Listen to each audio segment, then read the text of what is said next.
Так, всем привет, всех приветствую. Трансляция началась. Как всегда,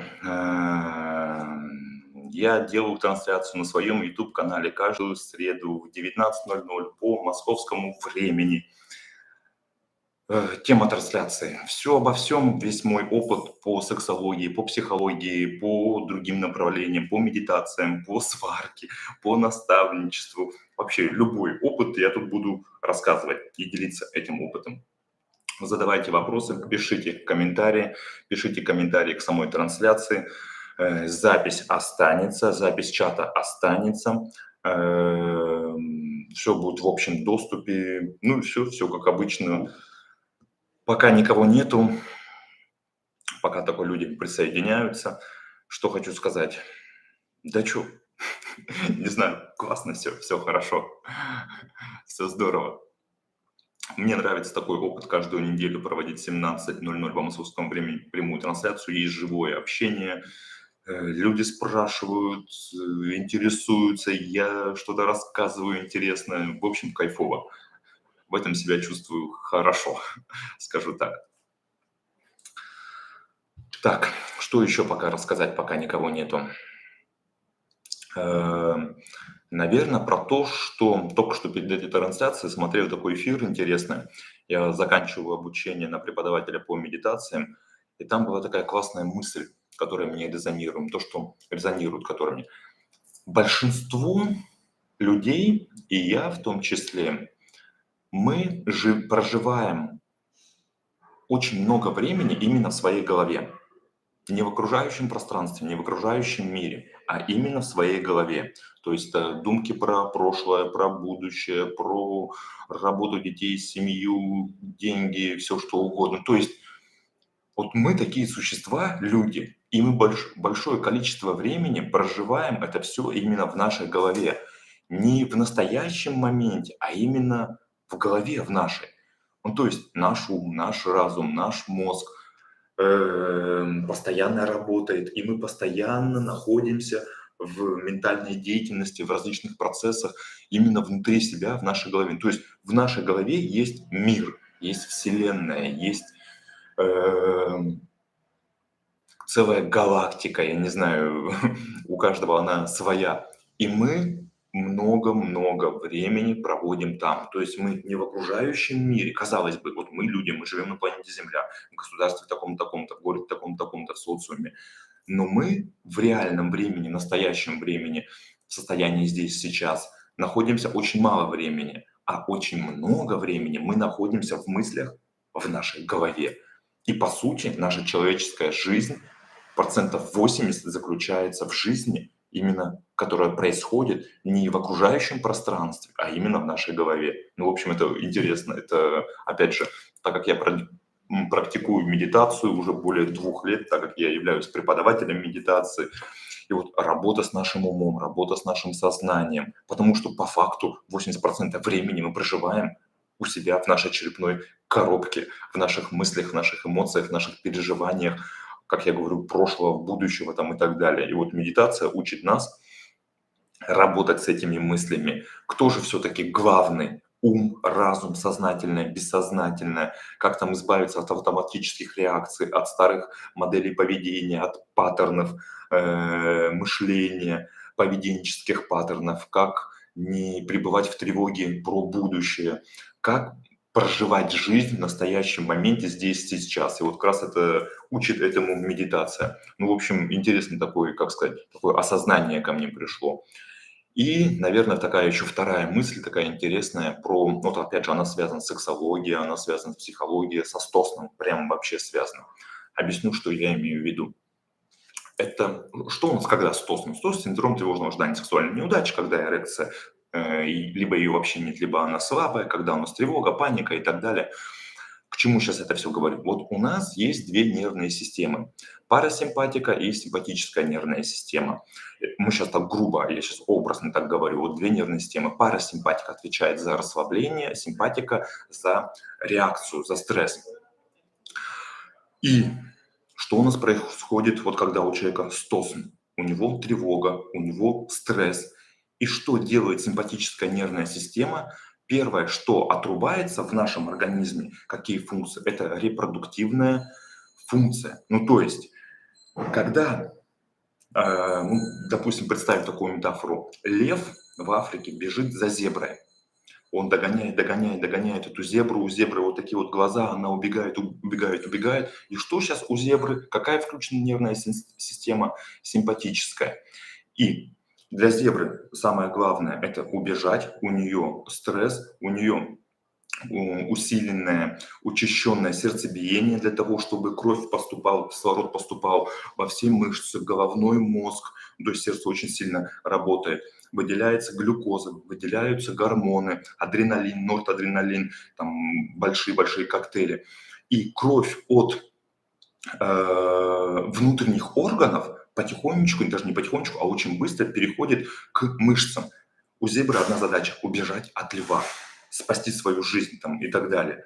И первое, что отрубается, как я говорю уже по иерархии, это репродуктивная система. Ну, то есть зебре сейчас не до секса, зебре сейчас не до размножения. И то же самое у нас происходит при стосне, при синдроме тревожного ожидания сексуальной неудачи. У нас, у человека стресс, и при стрессе сердце бьется очень сильно, глюкоза выделяется, кровь от внутренних органов поступает к мышцам, реакция «бей, беги», либо «сражайся», либо что-то предпринимай прямо здесь, сейчас. И репродуктивная система сразу же отрубается. Либидо прям падает ниже некуда, ну потому что сейчас дело не до размножения, сейчас не до либидо, сейчас не до эрекции. И вот конкретный пример, что же делать, ну, то есть это физическая реакция, что происходит при стосне, если мы говорим про физиологию нашего организма, как работают наши нервные системы.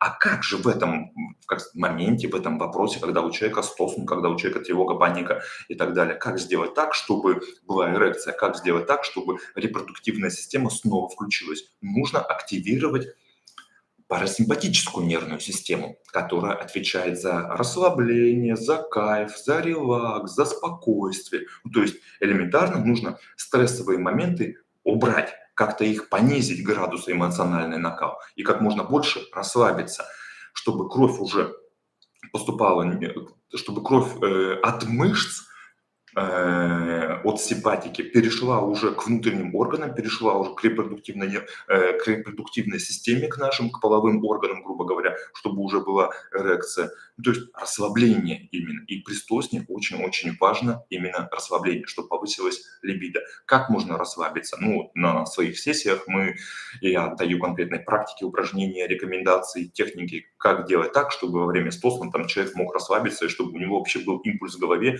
и чтобы активировалась парасимпатическая нервная система, чтобы появилась эрекция, чтобы он тупо начал заниматься сексом. Ну вот по запросу, грубо говоря. Когда клиент приходит со стосном, с какой-либо физиологической, не физиологической, а психологической проблемой, и как сделать так, чтобы была эрекция, чтобы были фрикции там, и так далее. Нужно активировать парасимпатическую нервную систему. Как ее активировать, эти вот все практики, методики, я их все даю на своих сессиях, на своих консультациях. Также еще одну такую важную мысль. Вот сегодня, перед тем, как запустить эту трансляцию, услышал, и она мне тоже резонирует. Это про различные клиники по оплодотворению. Ну, то есть, допустим, парень, девушка, муж, жена, у них не получается зачать ребенка. И когда они приходят на консультацию, ну, вот, опять же, это вот в Европе очень сильно распространено, в Штатах сильно распространено. Мы сейчас не говорим про медикаменты, мы сейчас не говорим про таблетки, про какие-то физические болезни, дефекты и так далее. Вот пара, просто парень и девушка, там, муж, жена пришли на консультацию и хотят, чтобы у них появился ребенок. И первое, что с ними делает доктор, это изучают их стресс, изучают те факторы в жизни, где очень много стресса. Ну, то есть основная задача – снизить стресс для того, чтобы включилась парасимпатика, для того, чтобы репродуктивная система начала работать, для того, чтобы либидо вообще начало появляться. Потому что, опять же, при симпатике, при активировании симпатической нервной системы у нас репродуктивная функция не до размножения. Тут задача идет про выживание. Главное выжить любой ценой. Неважно там, какими действиями и организм, мозг делает все. для того, чтобы просто сохранить жизнь. То есть и он отрубает различные процессы, которые у нас там есть в организме, которые он считает не нужно. Это вот репродуктивная система, да, там их много на самом деле систем, я уже говорил. Вот такой вот интересный факт, то, что при том, как девушка, парень хотят забеременеть, приходят в клинику, и первое, что у них исследуют, это стресс.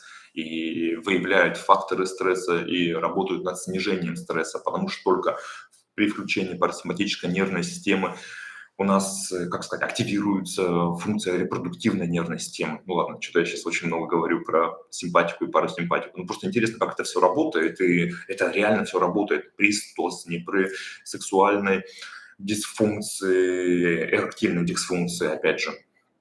В общем, вот такие вот дела. При преждевременной эякуляции, преждевременном семяизвержении, это все взаимосвязано. Это вот наше тело, наши нервные системы, наши гормоны. Ну, то есть это все можно объяснить не психологическим путем, а для тех, кто хочет, чтобы по полочкам все было разложено для людей. Тут с этим не поспоришь, это не хорошо или не плохо, это факт, это есть. И это просто нужно принять к сведению и извлечь из этого выгоду и понять, что делать. В общем, вот так вот. Так, нас уже смотрят несколько человек. Ну что, если есть какие-то вопросы, то пишите, задавайте. Я еще повторю такую мысль, которую я говорил в самом начале, возможно, кто-то ее не слышал. Вот перед этим эфиром смотрел один вебинар, опять же, не вебинар, а как я сейчас прохожу, заканчиваю уже обучение на преподавателя медитации. В общем, там говорили про ум и про разум. И мне эта мысль резонирует, то, что мы очень много времени проживаем именно внутри своей головы. Ну, то есть мы проживаем не в окружающем мире, вот мы люди, мы находимся там в городе, в стране, там, не знаю, в комнате и так далее. И большое количество времени, 80%, мы находимся не в состоянии здесь сейчас, а мы проживаем нашу жизнь внутри нашей головы. Наши мысли, наши эмоции, наше паттерны поведения, наше прошлое, наше будущее. Ну, то есть блин, мы люди, и так у нас все устроено. Наша черепная коробка, наш мозг, наш ум, разум, сознательное, бессознательное. То, что мы по факту как будто бы не живем в окружающем мире, а мы живем внутри нашей головы. В общем, это интересно просто принять сам этот факт. И если даже не если принять, а ну это факт. Тут с этим не поспоришь, это не опровергнешь, это просто нужно принять. И когда ты принимаешь этот факт, то что большое количество времени, 80% нашей жизни, мы проживаем нашу жизнь внутри нашей головы, в мыслях там, про прошлое, про будущее, про настоящее, про все что угодно, эмоции, чувства и так далее. И как же теперь проживать-то, как же теперь проживать комфортно, как проживать в кайф, как получать удовольствие, как радоваться, как, я не знаю, быть счастливым элементарно. И вот практика медитации Mindfulness нам это дает. Нам дает проживание именно настоящего момента и осознавание этого. И вообще вот такая вот штука, кто же нами управляет? Вот у нас есть физическое тело, вот кто нами управляет? Наш мозг, наш ум, наш разум физическим телом, либо мы управляем всем нашим физическим телом, мозгом и разумом. Тогда вопрос такой, а кто тогда мы, получается? Мы это что такое? Это сознание? Это эго? Это бессознательное или что? Ну ладно, чтобы сейчас не уходить в философию, в общем, это интересные вопросы. И напоминаю, сегодня мы говорим про все подряд. Какие есть вопросы, пишите, задавайте, буду на них отвечать. Естественно, YouTube-канал. Кстати, еще такая новость. 3 дня назад, большое вам спасибо, я наконец-то на этом YouTube-канале «Стосный сексолог» Сергей Витиченко набрал 1000 подписчиков и просмотры часов, и я подключил монетизацию. И через сколько сейчас там идет проверка, и через 2 дня, я думаю, уже, то есть канал начнет, как сказать, мои видео, YouTube сам начнет там раскручивать там и так далее, а я начну там получать пассивный доход. Кстати, самое интересное, это у меня не первый YouTube-канал, который есть на монетизации. Вообще у меня 3 YouTube-канала. Первый YouTube-канал у меня по сварке. И он, кстати, если зайти на этот YouTube-канал, можно его там найти, перейти, и он также стоит на монетизации, там 5000 человек, по сварке это мое хобби, мое увлечение, я там записываю различные ролики, также провожу прямые эфиры, и вся фишка в том, что он опять на монетизации. Вот это у меня уже второй YouTube-канал, который подключен к монетизации, который также там набирает просмотры, там, ну и так далее. И у меня есть третий YouTube-канал, связан с медитацией. Все мои YouTube-каналы есть в описании там, к чему. Ну, наверное, короче, их можно найти, вот где вкладка там сообщество, о канале, видео и так далее. И там, если нажать каналы, и там можно зайти на мои другие YouTube-каналы. В общем, и вот теперь я думаю, что мне делать теперь? Третий YouTube-канал поставить на монетизацию по медитациям? Наверное, нет. Наверное, мне это уже больше не интересно. И как-то, ну как, не, медитация мне интересна, и это мое увлечение. Я сам медитирую более 2 лет каждый день. Я преподаватель медитации, работаю с людьми, и мне это нравится. Но как-то вкладываться именно в YouTube, записывать кучу роликов, мне теперь это уже как-то не сильно интересно, и он просто теперь живет своей жизнью. Но сам факт, то, что у меня 3 разных YouTube-канала в различных совершенных сферах, и 2 из них на монетизации. Это канал по сварке на монетизации, канал по сексологии на монетизации и канал по медитации. Он без монетизации, он просто там куча много видео там и так далее. Опять же, все эти каналы я веду для себя, для души, мне это просто нравится, я от этого получаю удовольствие. В общем, вот так вот. Что еще рассказать вам? Пишите комментарии, задавайте вопросы, буду на них отвечать. Буду рассказывать про Стосн, делиться опытом, знаниями. Кстати, можете после эфира, кто будет смотреть запись в трансляции, также задавать вопросы. На них буду отвечать в комментариях там, и так далее. Водички попью. У нас тут снова жарко. Напоминаю, я нахожусь в Мексике. Плая дель Кармен на берегу Карибского моря. Мы тут путешествуем.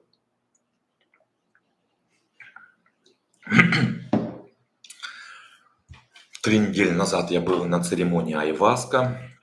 Неделю назад я был на церемонии темаскаль. Это индейская баня. В общем, вот такая вот штука. Это крутейшая церемония. Мне кажется, самый такой... Я получил опыт, наверное, один из самых-самых сложных и интересных в моей жизни по темаскалю. Это индейская баня, как я уже говорил, но это баня не для того, чтобы помыться. Это баня для того, чтобы провести какой-то ритуал, духовную практику, процедуру очищения. В общем, мы там целый час сидели, у меня там чуть крыша не поехала в прямом переносном смысле. И вся фишка в этой бане то, что в ней ты умираешь и рождаешься заново. И если бы мне сказали это до этого, типа, Серега, сходи на темаскаль, на церемонию, целый час там в бане побудешь, там ты умрешь и родишься заново, я бы в это не поверил и как-то к этому отнесся, ну, я не знаю, там, с улыбкой, я бы не понимал, что они имеют в виду. Но после этой церемонии я теперь уже понимаю, то, что это метафорически, естественно. Естественно, мы там физически сами не умерли, но это было настолько... Это было настолько такой жесткий, как сказать, даже не жесткий, а серьезная психологическая работа и физическая работа над самим собой, что мы реально там, нас там было, прошу прощения, нас там было человек 25, мы там реально все умерли в этой бане, и когда из нее вышли, мы по-новому родились. Это прям процедура такая перерождения. Прошу прощения.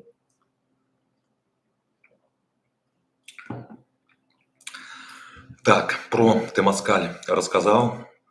Больше, мне кажется, на такую церемонию я не подпишусь в здравом уме, в здравом рассудке, потому что, ну, процессы, которые там происходили, мне кажется, до сих пор еще в моей голове идут, и распаковка, и осознание того, что там произошло, мне кажется, еще будет, там, не знаю, неделю-две, а может быть, месяцы и года. Но в ближайшие пару лет на темаскаль я точно пока не подпишусь. Мне пока это сложно будет. И то, что мы там прошли, что мы там пережили, ну, это было круто, это было офигительно круто. Так, ё-моё, прошу прощения. Пишите вопросы, задавайте вопросы, буду рассказывать, делиться, что нового, что интересного, что у меня есть, что, чем могу помочь и так далее. Что еще хотел сегодня сказать? Сегодня наш, не наш, а мой сайт по Стосну немножко отредактировал и добавил туда несколько отзывов потихонечку. Я думаю, больше сайт stosn24.ru не буду редактировать и как-то, не знаю, я уже теперь хочу, пусть он, как сказать, живет теперь своей жизнью, там очень много информации, и она очень-очень ценная, полезная. как бы сайт stosen24.ru, который мой, связан со Стосном, и YouTube-канал по сексологии, вот это вот, где я сейчас приму трансляцию, они работают в паре, и то есть они друг друга, как сказать, крутят, и теперь я, наверное, все меньше и меньше свое внимание буду уделять именно этой связке, этому проекту вообще. Потому что у меня теперь есть новая идея, чуть позже о ней расскажу. Так, тут первый вопрос. Пишет суперканал. Подскажи, как преодолеть барьер первого контакта с девушкой? Мне 34 года, и никого не было интимной близости ни с кем. Спасибо большое за вопрос. Ну, вопрос на самом деле серьезный. И как преодолеть барьер? Наверное, скажу такую штуку. В общем, вот это страх. И опять же, как мы его сейчас бы не интерпретировали, страх и стыд можно побороть и преодолеть только одним путем. То есть есть очень-очень много методик, практик, как это все делается, но все они сводятся к одному по работе со страхом именно. Это погружение в этот страх, это погрузиться, прожить этот страх. Вопрос только заключается, как это прожить реально, либо метафорически визуализировать, моделировать и представлять. Примерно одно и то же, потому что для нашего мозга вот то, что мы проживаем реальные чувства и эмоции, и то, что мы фантазируем, представляем, воображаем, это примерно одно и то же. Так устроена наша психика, так устроен процесс эволюции, который вот наш ум сознательный, бессознательный и так далее. И если такая проблема, то что 34 года, ни разу не было девушки, естественно, сформировались и комплекс, и психологическая травма, и страх. Да там все, там, опять же, я сейчас подробности не знаю, я только вижу ту информацию, которая есть. То есть первое, что бы я бы начал, с чего бы начал, это работать, естественно, со специалистом. Если есть большой уровень осознанности и там саморефлексии, можно и самому с помощью там различных практик, методик и так далее. Но это преодоление именно этого страха, моделирование этого страха и погружение в эту обстановку с девушкой именно через различные трансовые техники, медитативные техники, техники активного воображения. Вот работа именно в голове. Именно в голове это все проживать, моделировать, действовать, и потом уже погружаться, естественно, в физическую активность девушка. Ну, то есть не будет такого момента, когда с помощью, там, не знаю, пойти на терапию, полгода быть на терапии, там, обратиться, я не знаю, к каким-то духовным практикам, прочистить чакры, там, не знаю, рот там очистить, я не знаю, все что угодно сделать. Ну, короче, это сейчас к чему все говорю. Ну, то, что работа, безусловно, должна быть, ее должно быть там, в каком-то случае много или мало, все зависит от вашего психологического и физического состояния. Но конечный итог, конечная цель и конечный результат будет, это придется погрузиться в страх, погрузиться именно в настоящую жизнь, погрузиться именно, встретиться с девушкой и сделать, там, ну, как, опять же, сделать там чтобы произошел половой акт, чтобы произошел половой контакт. Ну, то есть только так, то есть постепенно к этому идти и в самом конце, в финале этого достичь путем различных практик, методик, упражнений, трансовых, гипнотических там и так далее. То есть тут, опять же, тут нужно исследовать этот вопрос. Окей, почему так случилось, то, что 34 года не было девушки, не было интимной близости. Этот вопрос нужно исследовать и найти, где же у нас травма? Где же у нас эмоциональный накал? В чем затык? Почему не было этого раньше? А что будет, когда это получится? И опять же, там моделирование различных ситуаций. А что будет, если получится с девушкой плохо? Если, ну, не получится с девушкой никак, если эрекции не будет, если вообще репродуктивная система полностью откажет, если ну, член тупо не встанет и так далее. А что будет, если наоборот все будет окей? Если эрекция будет вот такая вот, если половой акт продлится там, не знаю, 2 часа подряд, девушка получит там 20 оргазмов и так далее. Ну, то есть это нужно все исследовать, это нужно все копать. По тем данным, то, что сейчас я вижу, тут нужна работа специалиста, помощь специалиста. Тут как бы, опять же сказать, волшебные таблетки, там, не знаю, попейте там, березового сока и скажите то, что все будет хорошо, окей, как бы. Аффирмация – это хорошо, но нужна работа, нужно исследовать это в плане психологии, в плане сексологии. В чем причина, как с этим бороться и как найти путь решения. То есть, ну, вот как-то так. У меня был по своему опыту, по своей практике скажу то, что у меня был клиент, по-моему, ему было не 34, а 36 лет, и он был девственником, и мы с ним работали, и у него не было девушек до 36 лет. Мы с ним работали примерно, наверное, месяца полтора на терапии. И после этого был отзыв, все окей, все произошло, все классно, все здорово, все. Ну, как бы была цель была достигнута, что и требовалось доказать, там, ЧТД. Ну, то есть это нормально. Обращайтесь за помощью, помогу. Вот, как-то так.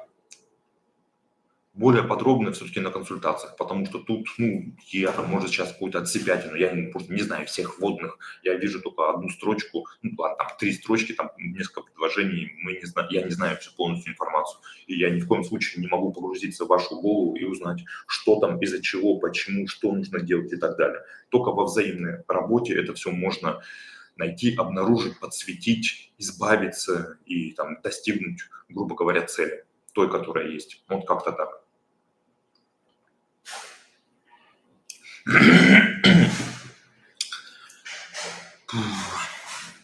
Задавайте вопросы, пишите комментарии, буду на них отвечать. Что я там рассказывал? Про темаскаль рассказал, про эту церемонию, про айваску не буду рассказывать. Я ролик снял на своем YouTube-канале, как я пил айваску. Ну, как я говорю, мама, айваска мне понравилась, конечно. Крутой тоже опыт. Что мы еще тут хотим именно в Мексике? Хотим на пирамиды съездить, помедитировать там. Хотим еще в пару все ноты, еще пару процедур пройти буфа, может быть, рапе. Опыта еще немножко тут поднабраться, как сказать, именно духовного такого опыта, духовных знаний. Потому что, вот опять же, сейчас скажу такую мысль, то, что мы отсюда прилетели из Красноярска до этого. Так, до этого мы сейчас вопрос я увидел, сейчас закончу мысль.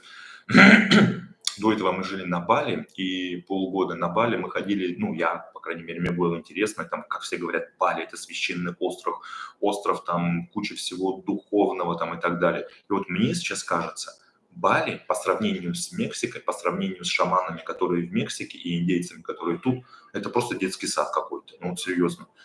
Бали – это что-то такое лайтовое, релаксовое, что-то такое вот поверхностное, детское, инфантильное.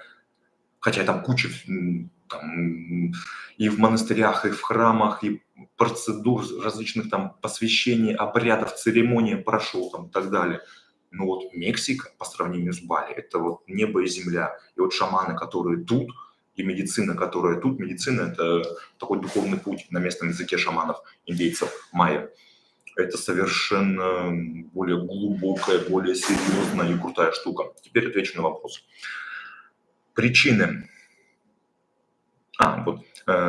Спасибо за ответ. Если вдруг первый контакт произойдет не идеально, как не отпустить руки и продолжить это все дальше, если человек не поймет меня? И вообще, какова реакция девушки на это, на ваш взгляд?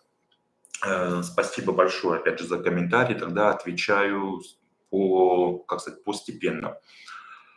Если вдруг первый контакт произойдет не идеально, да хрен его знает, как идеально, не идеально произойдет. Тут 50/50, опять же, это я сейчас образно говорю, это как встретить, вот завтра мы можем встретить динозавра на улице или нет? 50% можем, 50% что не можем. Ну ладно, это сейчас такая метафора. Естественно, я тут для того, чтобы контакт прошел идеально. Это нормально допускать, это нормально себе признавать и проживать именно ту ситуацию, то, что, возможно, произойдет не идеально. И что? Это нормально. То есть нужно позволить быть этому. Если пройдет не идеально, окей, это опыт, это хорошо. Если пройдет идеально, окей, это опыт, это хорошо. То есть вопрос идеально, не идеально, это смотря с какой точки зрения рассматривать. Для вас идеально, не идеально, для ее идеально, не идеально. Или что такое идеально?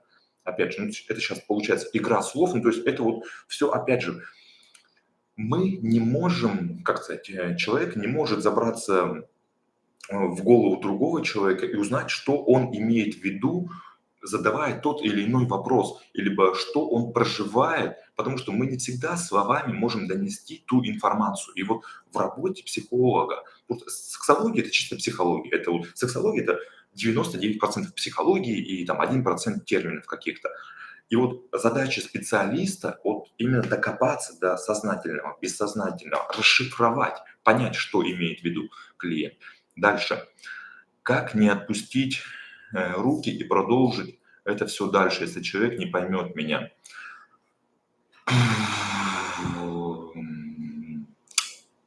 Как я уже и говорил до этого, и сейчас, наверное, скажу, СТОС – это комплексная такая штука. И вообще вот проблемы, связанные с сексологией, это просто вот там название, аббревиатура. Очень часто бывает, когда человек приходит со СТОСом, с преждевременной эякуляцией, с какой-либо другой сексуальной или психологической проблемой. И работая над одной проблемой, выясняется сразу же много-много факторов других. Это работа с самооценкой, работа с уверенностью, а что такое уверенный там и так далее. Ну, то есть это все нужно исследовать, это все нужно вот на сессиях узнавать, работать именно над этим.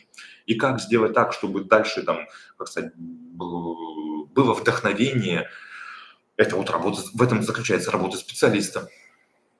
Дальше. И вообще, какова реакция девушки на ваш взгляд? Опять же, мы не можем повлиять на мысли и на действия другого человека. Мы можем лишь повлиять только на свои мысли и действия. Мы не знаем, как отреагирует другой человек.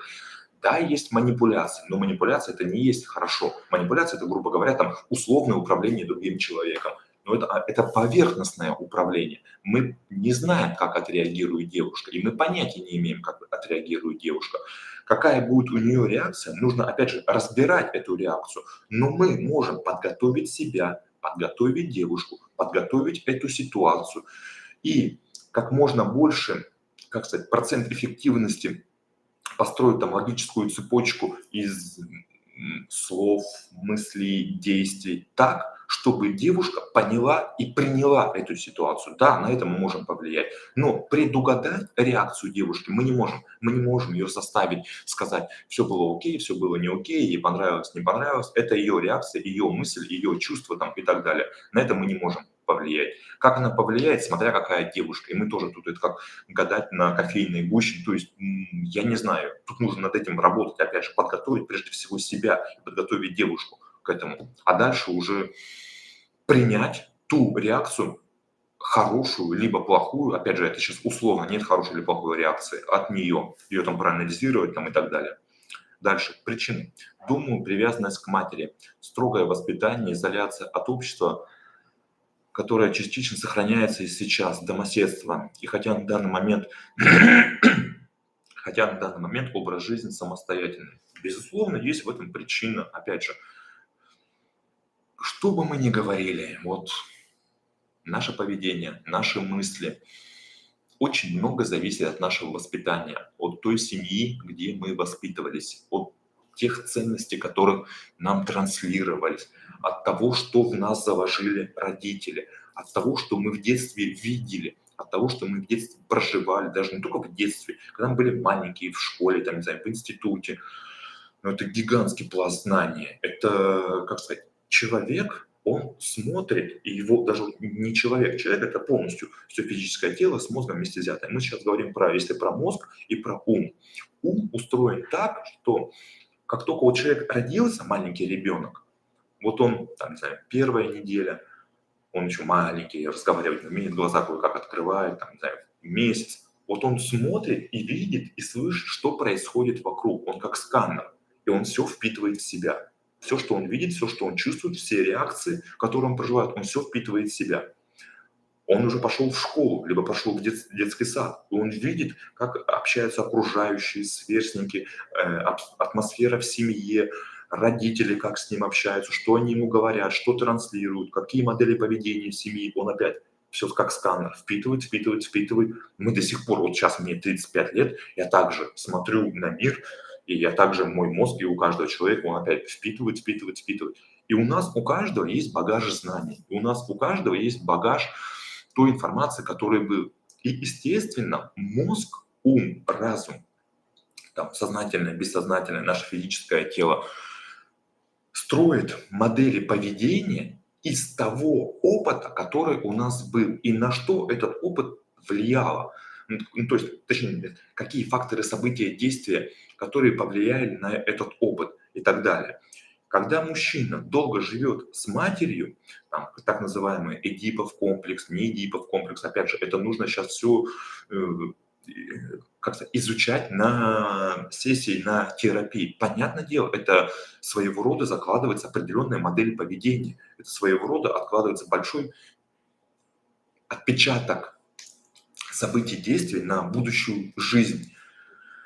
То, что сейчас на самом деле очень важно, что ты написал супер channel, супер канал, если перевести на английский, то, что на данный момент образ жизни самостоятельно, это очень здорово, это вот сепарация. Сепарация – это отделение, когда мать, семья, папа, мама отпускает ребенка. Сепарация никогда не бывает лайтовой.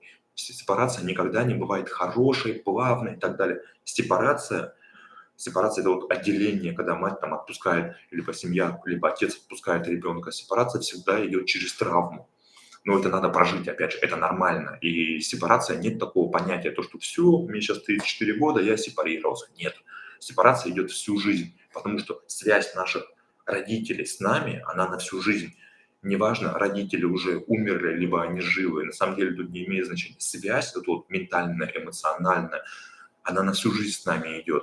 И процесс сепарации, он на всю жизнь, там есть свои стадии и так далее. Но тут есть большой-большой плюс, то, что ты сейчас ведешь самостоятельный образ жизни. Это классно, это круто, это большой-большой шаг вперед и так далее. То, что была строгая мать, то, что было воспитание строгое, да, это ненормально, опять же. Для кого-то нормально, для кого-то ненормально. Нет понятия нормально, нормально это понятие условное, у всех все по-разному. Вот у меня тоже была строгая мать, у меня тоже было строгое воспитание в семье. То есть наша задача заключается в том, как понять, что нам реально помогает в нашей жизни для достижения наших целей, для результатов, для создания семьи, для любых вообще других целей, сексуальных, для бизнеса, для финансов, для, я не знаю, там, для чего угодно. А что нам мешает? Какие программы в нашей голове окей, и они реально круто работают и помогают нам, а какие программы в нашей голове, паттерны поведения и мыслительные паттерны, которые нас ограничивают и останавливают. Потому что задача нашего мозга – это сохранение энергии и действия, и проживание жизни на автоматизме, проживание жизни на автопилоте, проживание жизни, подключение старых программ, старых нейронных связей, старых убеждений, навыков, потому что у него опыт этот есть, и он его проанализировал и знает. И проживать это в жизни в настоящий момент. В общем, от всего этого, опять же, нужно проанализировать, что хорошо, что плохо для конкретного ситуации, конкретная там, программа поведения, мышления и так далее, слова там. Из этого проанализировать, взять лучшее и идти вперед. А от худшего, то есть различные убеждения, ограничения, страхи, комплексы и так далее, не свои программы, потому что тяжело вообще на самом деле определить, где мое, а где не мое, где мне навязали, где мне сказали, где меня научили, то, что вот это вот хорошо, вот делай вот так, вот так, вот так, вот это вот правильно. Типа это 100% правда. И вот когда ты это все на себя надеваешь, когда ты все это сам проживаешь, вот тут тяжело на самом деле отсоединить и отследить, что реально мое, что реально мне помогает, а где не мое, а где навязанное. А навязанное кем? Родителями, друзьями, социумом, обществом, друзьями, там, я не знаю, кем угодно и так далее, шаблонами, стереотипами. И что я хочу там делать на самом деле. Ну, короче, это, опять же, это работа.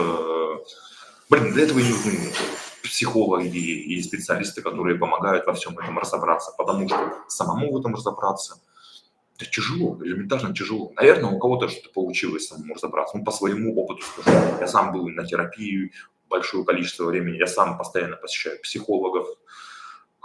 У меня у самого миллион тараканов в голове, хотя для кого-то, как сказать, кто-то думает, то, что я идеальный человек, у меня все окей, у меня все нормально, мне живется классно, у меня нет никаких программ, у меня там все здорово, все классно во всех сферах жизни.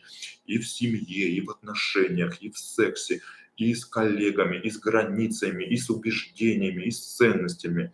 Окей, у каждого свой путь. Ну, как сказать, каждый тут что-то свое. Если я конкретно вижу, что-то у меня идет не так, что-то мне не нравится, от чего-то я пытаюсь избавиться, но я сам по каким-либо причинам не могу от этого избавиться. У меня не хватает этого опыта, навыка, знаний, либо причины, проблемы, как от этого избавиться. Я иду к специалисту и решаю эту проблему, и это нормально, опять же. Мы делаем все для того, чтобы нам жилось лучше, счастливее. Там, ну, блин, мы люди, мы стремимся к этому, и это нормально, опять же. В общем так, спасибо большое за комментарий, то, что написали. Так, еще есть какие-то вопросы? Пишите, задавайте. Мы уже с вами 40 минут. Офигительно.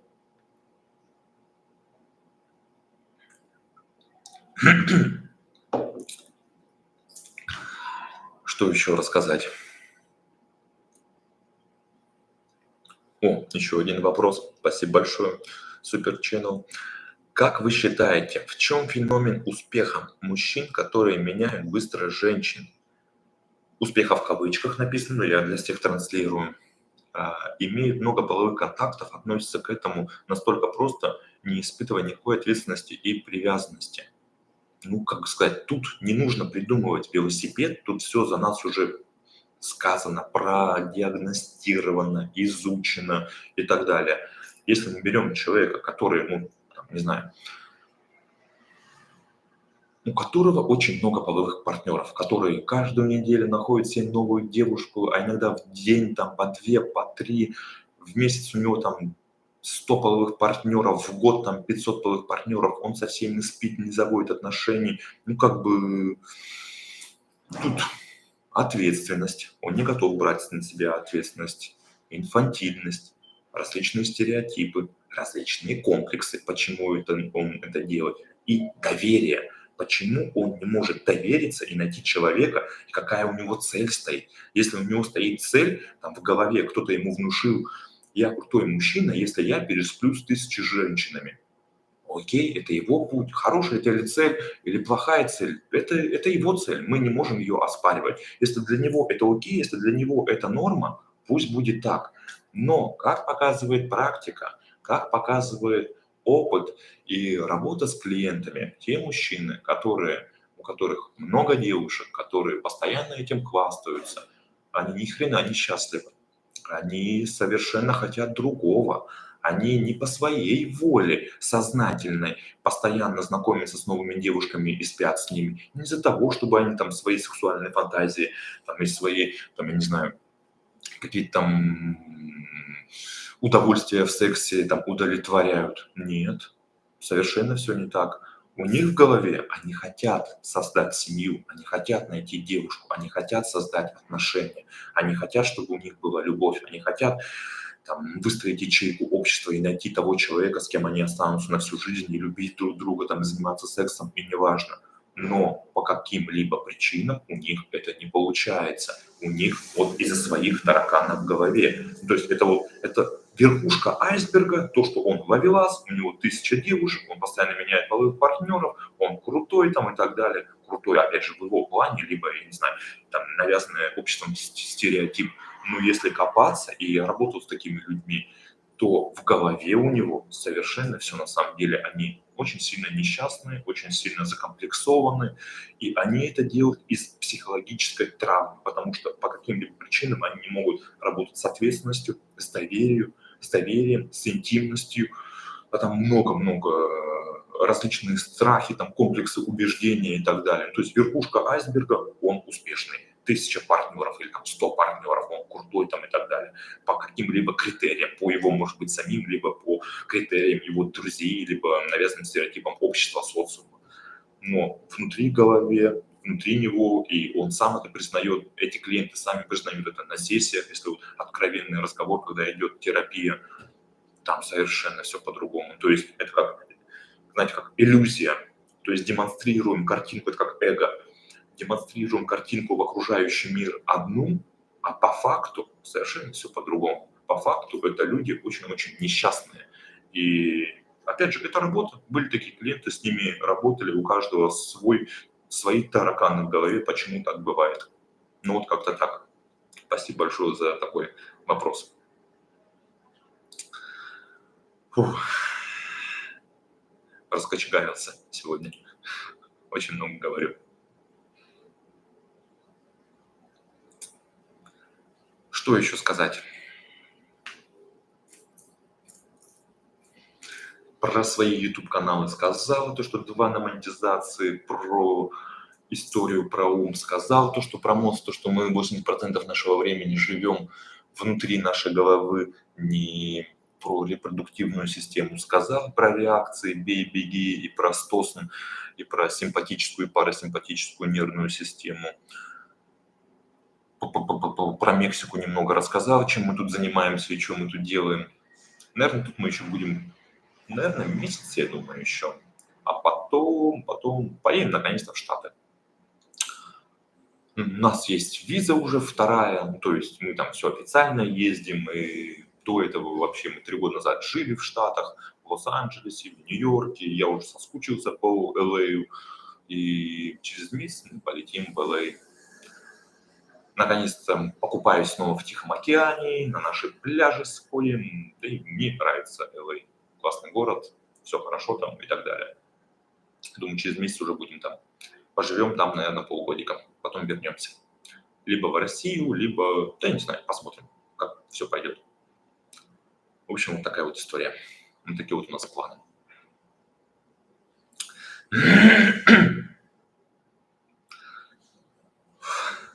Спасибо всем большое, кто смотрит, кто ставит лайки. Напоминаю то, что трансляция и запись останется, чат также сохранится.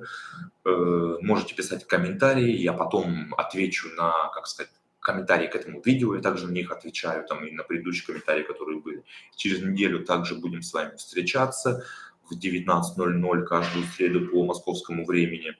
В общем, вот так вот. Так, вижу последний комментарий. В чем секрет продолжительно живущих пар в браке? Какова их сексуальная жизнь, на ваш взгляд? И что они друг другу не надоели, и все как в первый раз? Именно тех, кто несколько десятилетий вместе. Конкретно, например, наша семья. Мы 10 лет в браке. Я с своей женой. Надоели мы друг другу? Абсолютно нет. Брак это что-то какое-то слово такое дурацкое, отношение, любовь, муж, жена. Это большая-большая энергия, это большая-большая работа.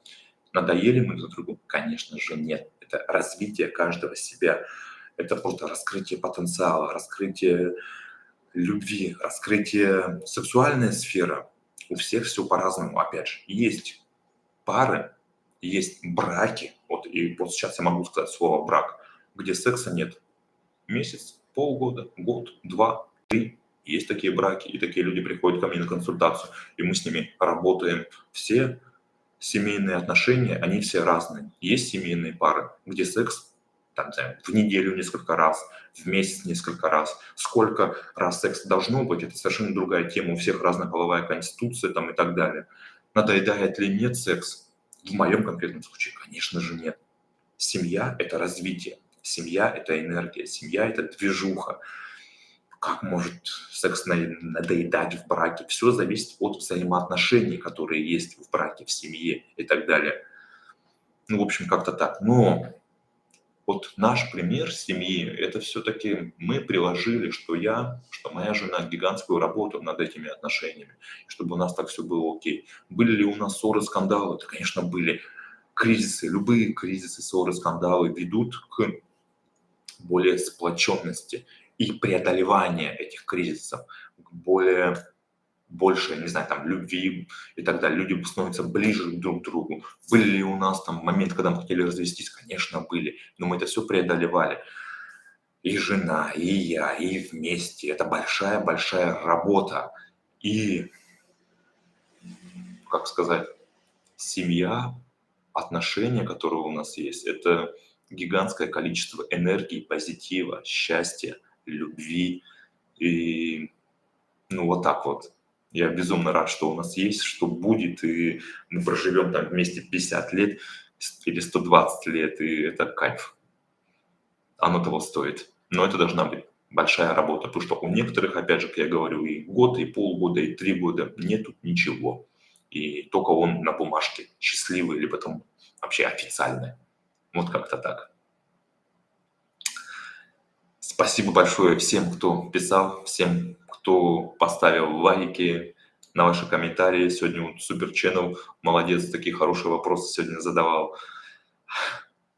Кстати, под этим в описании к этому ролику оставлю там реквизиты своей карты. Кому было интересно, либо была ценная информация, можете отправить донат. Там карта Сбербанка, либо СБП по номеру телефона. Вот так вот.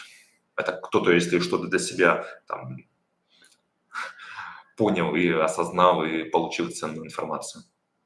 Донаты – это хорошо. Донаты мотивируют для того, чтобы снимать дальше и выходить в прямые эфиры также. Я предлагаю тогда закругляться. Мы с вами 50 минут. Запись останется, чат останется. Еще раз всех благодарю. Всем большое спасибо, кто писал, кто смотрел, кто поставил реакции, кто написал комментарии и так далее. Всем желаю хорошего дня. А может у вас и вечер, в Москве это уже сейчас 19:51, а по местному времени, по мексиканскому, сейчас 11:50.